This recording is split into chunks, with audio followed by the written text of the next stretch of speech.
Hey guys, welcome back to the channel.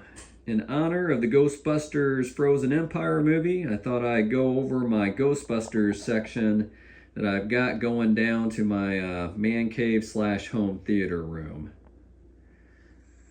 Now, I actually do have a high-end Ghostbusters 1 and Ghostbusters 2 Proton pack. I also have the HasLab Afterlife pack, which I bought, I don't know, probably like $700 worth of upgrades to, which I haven't got to that project, but once I'm finished with that, that'll also be looking really darn good. And I actually have a slime blower too that's pretty movie accurate. Now my original plan was to put all these packs up here, and I also have the life-size Terror Dog heads that Chronicle Collectibles made, and I was going to have each one of those Terror Dogs on each side. But as mentioned in my home theater room tour, I am going to be moving sometime this year, so I'm not going to go through the trouble of hanging everything. So yeah, it'll have to wait until the next time. And it's going to take a while just to go through all these different props, but I do have to do a separate video, maybe going over the slime blower or the packs or whatnot, because they are very, very cool. But yeah, let's just start off with Slimer here. Now, this was made by a company called Hollywood Collectibles Group. And this particular Slimer was made from the movie molds. And I think they did a pretty good job. Now, it's got to be accurate since it came from the movie molds. But Hollywood Collectibles Group can be hit and miss on some of their items. But I think they did a pretty good job on this Slimer. Now, I do wish the Slimer was more slimy. So I may sometime do some like real high-end gloss paint just to give them a more slimy look. But all in all, he looks pretty good. So I'll kind of get a little close-up of the eyes here. They're decals, but for decals, it looks pretty decent. I do like the teeth work here. I mean, you know, this is a very big prop. I mean, speaking of size too, it's one solid piece. Now NECA also made this Slimer, looks pretty much exactly like this, other than their arms detach, which, you know, makes sense for shipping wise. Whereas this came in one huge box. I mean, it came on a crate, so it had to be freight shipped. So it's one of those items that if you're going to commit to it, chances are this is a lifer. And for me, I definitely plan on keeping this the entire time. But yeah, it'd be a super hassle to try to ship this thing. And what I also did was I created this board that he's on. Now, initially he comes with a stand that makes him, I think the stand has a bar that hangs him about, I don't know, 2 foot in the air or so. But I just wanted him flat there, so as you were walking down the stairs, you know, he was staring right at you. And what I did was just, of course, made the board the exact size I did. I've got a couple of L brackets that are kind of holding it up on this side, and on that side, it's just resting on the mantle there. And what I did was I painted the board completely black, and then I used painter's tape to put those lines in at an angle, and then I painted the entire thing yellow and then just removed the painter's tape.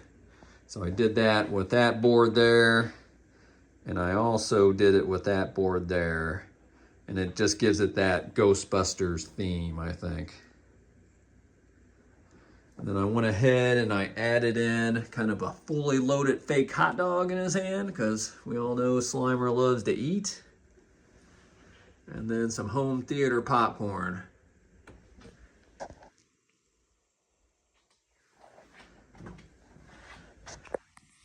You can't see much on the back here. Now, one complaint, and it doesn't bother me at all, but he is missing his little butt crack back there. Coming from the movie molds, I'm not quite sure why that is, but it is. And if someone is a real stickler to the details, you know, it's kind of all flat back there. But I think he looks great. Other than giving him a nice slime paint job, I really like it. So yeah, let's just kind of go over each little piece here.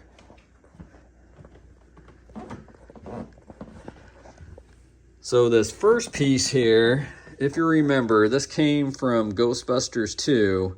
When they got arrested and they were in the courtroom, they had a lot of their items on evidence. So this was the beaker that you actually saw in the movie. I did some searching and close-ups, and eventually I found one on eBay. So this is the exact model that they used. And then they had some type of lid on it in the movie, which I could not find. I don't think this thing ever came with a lid. But I ended up finding this lid that actually fits on there pretty nicely to kind of close it up. And then I just filled this. This is actually just some liquid soap that I saw that looked very much like slime. Now you can make your own slime, but I think this gave a good enough look. And then if you look closely enough in the movie, it said Exhibit F. So I found someone on eBay that was selling these, I think they're luggage tags. And then what I did was I kind of took a piece of paper, printed out Exhibit F, kind of matched up what I thought should be the same size font. And then once I saw where it was exactly printing on the piece of paper, I just taped this to it in the exact place it needed to be. And then with some painter's tape, because I didn't want to rip the paper with regular tape. And then I just printed it, and I think it made it look kind of just like the movie. Now, someone watching this be like, wow, you went through way too much trouble. You could have just done this and this. But that's the only way I could think of doing it. Now, this next prop is the Globuscope. And this was also in Ghostbusters 2. Take it down here where there's a little better light. Now, this was made, I'll have to put it in the comments, but I think it's, I think it was ShapeForgeProps in the UK. Really nice guy. Does great work. Now, this particular prop, if I remember right, I don't think they really modified it for the movie. So there's an actual, I think this is a piece of some type of camera that they used in the movie, and it was called the Globuscope. And I've had a saved search probably for, man, a couple of years at least on eBay, and I have never seen a real one pop up. And I hear when they do, they go for a couple of $1,000, so I don't think I even want one that bad. But who knows? If a real one pops up for a reasonable price, maybe I will get. But this replica, I think, is done pretty nicely. And then it actually does move like it does in the movie. So if you hit this button here,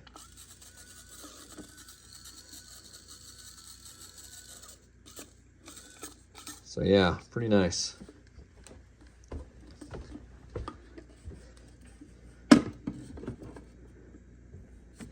Now this next one is the slime scoop that Ray used in Ghostbusters 2. I guess it was towards the beginning of the movie.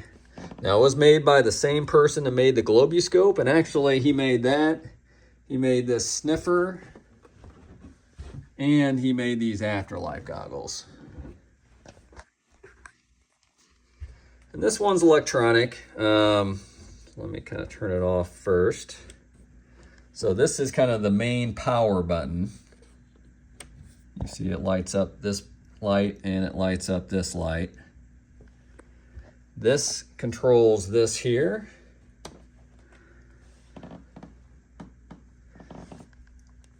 And this here is just kind of a add-on that he made that actually plays like music from Ghostbusters too. West line from Liberty Island. We gotta squeeze some New Year's juice from you, Big Apple. You know. So, yeah, kind of a neat little option that he added on there. As you heard, it's pretty loud. And this actually does extend way out, just like it does in the movie. I'm not going to do it for this video. Really, the only complaint I have on this thing is this light here. Should have lit up also, but small gripe. And then this button here will control this scoop. So let me just kind of show that. So now the scoop's closed, you got the slime inside, you're ready to take it back up.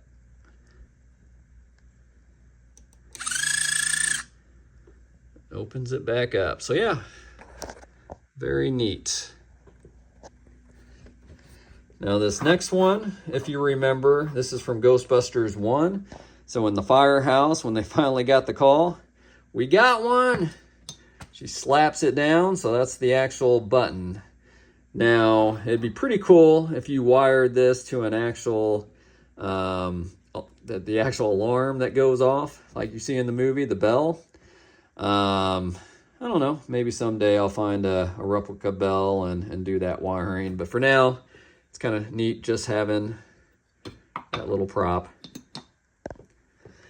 And this next thing is the actual remotes that they used in the movie. So this is the Motorola MT500. And there's a few different, well, there's a lot of different models on there. But if you want the one that's from the movie, now this little part is not, so kind of ignore that. But it's going to have 3 knobs on it. See how there's 3 knobs in a row? And it's going to have this short antenna on there. So you see a lot of different variations. And also there's a short version and a long version, which, boy, it's been a while since I got these, but I'm pretty sure this is the long version.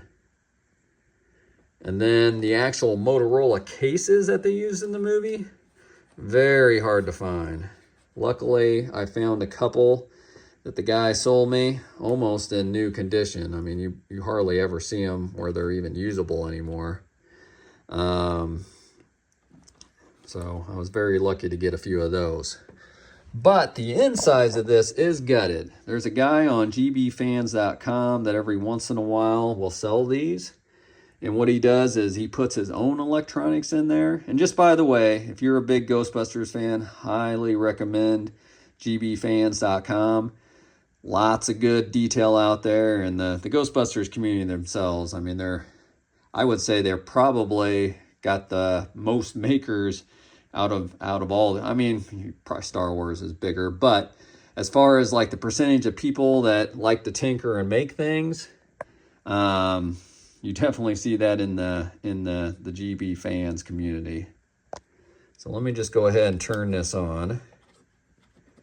And what it does is it just has a ton of random sayings from the movies.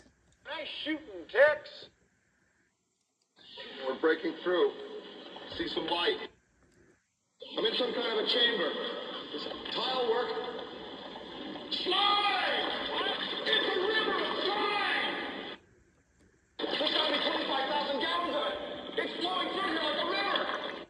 So I think you can control the volume on it. It's been a while since I played around with it. I think you can set it where it'll just randomly say things like every 20 seconds or so. So yeah, pretty neat. The next one is the Sniffer 300. Now this is a replica of the Sniffer 300. You could attain a real one. Now I don't know, I've had a save search on eBay for a while. There's also a Sniffer 301, a Sniffer I think 302 that are very similar. And I see those pop up every once in a while. Boy, I don't even know if I've ever seen the actual Sniffer 300 pop up. And I can only imagine the cost when it does. But yeah, this is a replica, and it's made pretty well. Got some real dials on it. Buttons move. This actually doesn't twist. Decals look nice. This is actual metal. You know, this is real copper. So I think the guy did a nice job on it. You know, it's even got the, like it did in the movie when Bakeman was using it. Now this next one is the actual shock machine, if you remember at the beginning of Ghostbusters 1. That really, you know, got you to, let you know how the Bakeman character was. So he had that hooked up to the two kids. You know, the one attractive woman, of course, she was guessing wrong every time on what the cards was, but he was saying she was getting it right. And then the kid himself, every time he got it wrong, he was getting shocked. And then even in the end, he guessed it right on one, and he still shocked him. So, yeah. And then it's got the actual cards for it.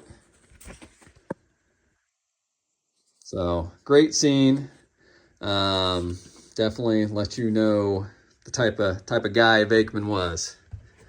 And of course, Ray kind of barged in at the end there before he can close the deal with the date with the one girl. I even added a little piece of gum like the kid spit out when he got shocked that one time. Yeah, these are just the pads he would have hooked them to. And then if you remember on the door, it actually had this little thing on there for no one to disturb him while he's going on there. So I just added that.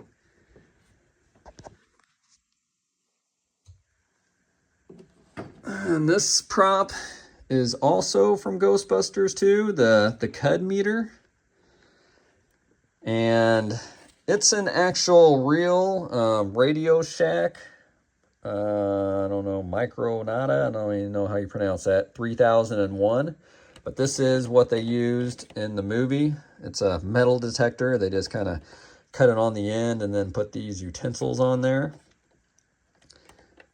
Now this is more of a static prop, even though it's a real thing. They didn't hook up where I can control any of these electronics. And I actually added this little red light to it just to make it more screen accurate. Now the actual utensils that they use, while it's close to what they use in the movie, it's not 100%, but it's definitely close enough for my purposes at least. So yeah, it's a neat prop, and as you can see here, now of course I didn't get any paperwork. This popped up on eBay a couple of years back from a pawn shop. But it's got Winston and Ray's signature, so Eric Hudson and Dan Aykroyd's. Now, maybe they're fake. Kind of an odd item that you would get some fake signatures. I mean, it definitely looks like the same pin was used.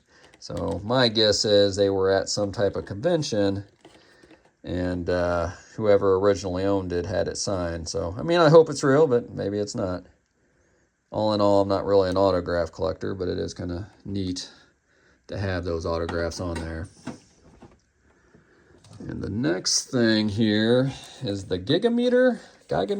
Not sure if I'm pronouncing it right. It's another Ghostbusters 2 prop. Let me turn it on here. Now this one's a little finicky. So it's got a wheel here that you use to actually move those two things here. And as you can see, as you move it, the numbers kind of move like they did in the movie. And then this ball is supposed to be spinning. Oh, there it goes. So it's a little finicky. There it goes. But yeah, it's another pretty cool prop. Now these were just 3D printed, and I used some liquid chrome to make them look a little more metal, because it definitely looked like it was chrome in the movie. But other than that, it's a nice replica of it. Then here with Slimer is the Hollywood Collectibles Group Trap. Now I actually changed a few parts with metal parts, real parts. Was actually missing quite a few stickers too. The wheels also don't roll. So I've got my complaints. I mean, it's a decent looking trap, but for the money they were charging, you know, they didn't put much love in it. And one thing on, you know, a lot of people in the Ghostbusters community, they usually have a lot of love in what they use. So I do have some complaints. But after making the modifications, it's a pretty good looking trap now. Now this next is just kind of a representation of the utility belts that they wear. Now I do have a Lifeguard 2 on this one, and that was only used in the second movie, but it is a real Lifeguard 2. You do see Lifeguard 4s pop up on eBay sometimes, which look very similar, but it was the actual 2 that they used in the movie. And you may say, what is the Lifeguard? And that is what firefighters use. So when you twist this knob, it makes a very loud noise. So of course, if you're a firefighter, you get in some trouble and you need help, you need something very loud where they can track you down, because there's a good chance they can't see you with all that smoke and flames going on. So I'll just put it on real quick just so you can kind of hear. Yeah, it's really loud. Now the microphone I'm using is supposed to be noise canceling. I don't know if you got it all, but trust me, in real life, it's super loud. I'm not gonna take the time to turn on the gizmo, but the gizmo here lights up. This trap is the actual Mattel trap that was made, I don't know, 7-8 years ago. These are pretty hard to come by these days. It's a very cool trap though. It's got some different things that you can do with it. I probably should just do a video on this trap sometime. But when you have it down and it goes through the sequence of actually catching the ghost, after about 20 seconds or so, the trap itself will start going like this, like the ghost is trying to get out. And you can actually hear the ghost in there, and it's kind of doing the move. So I haven't seen anyone else accomplish that in any of their traps. But it's a really, really cool effect. Yeah, and I think it's one of the reasons why this trap goes for so much money. In fact, I think they originally sold them for like $130, and I've seen these things go for like $1,000. Crazy.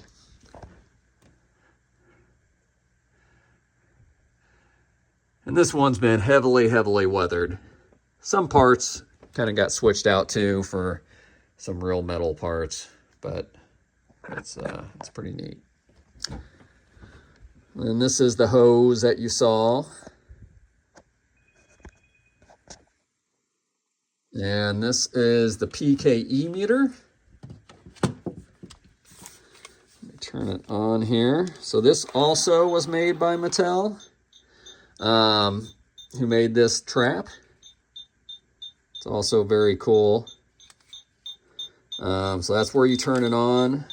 There's this little slide thing right here, and that controls the intensity. Like if you're getting closer to a ghost, and then you can hit this and it'll put it halfway up,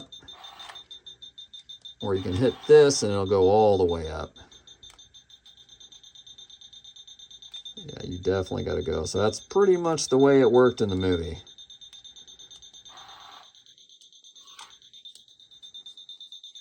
And you can slow it down. So, pretty cool.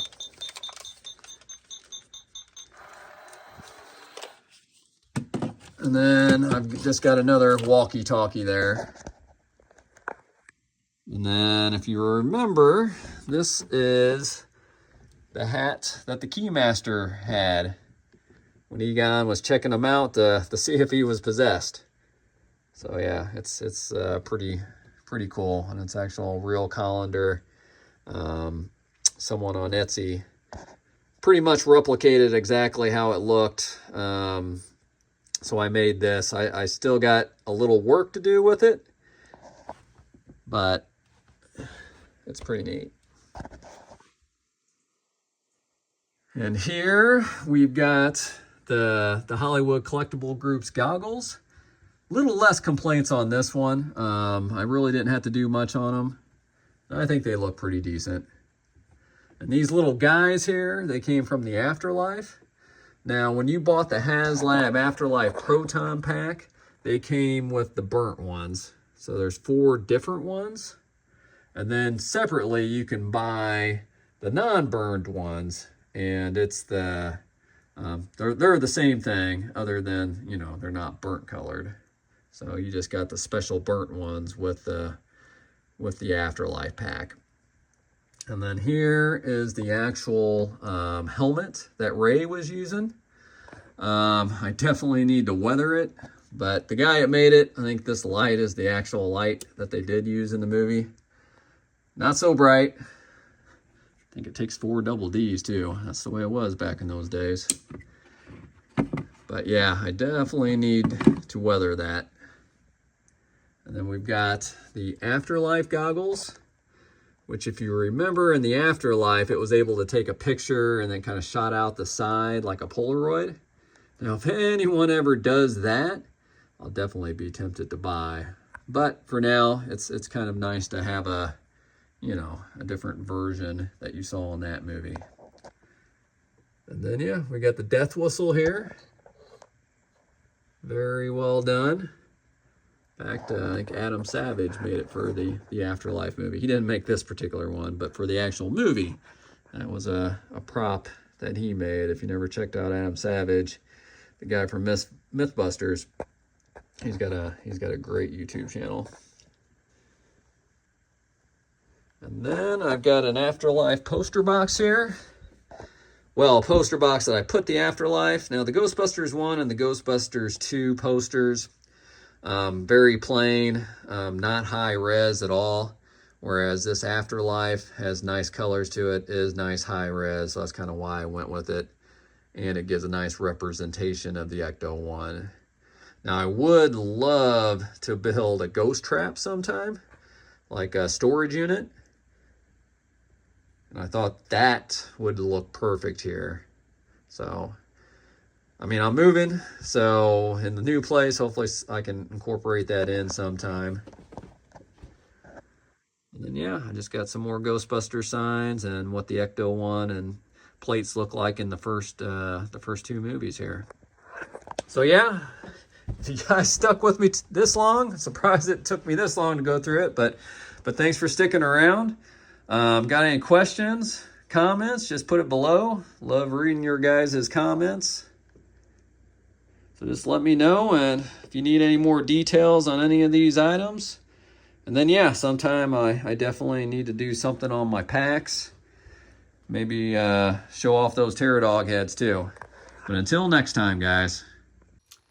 Hey guys, I appreciate you watching another video. I'm a huge fan of home theater and these movie replica props. I'm going to put out a couple of videos each week in those areas. And if you're a huge fan like I am, go ahead and hit that subscribe button, and I'll see you in the next video.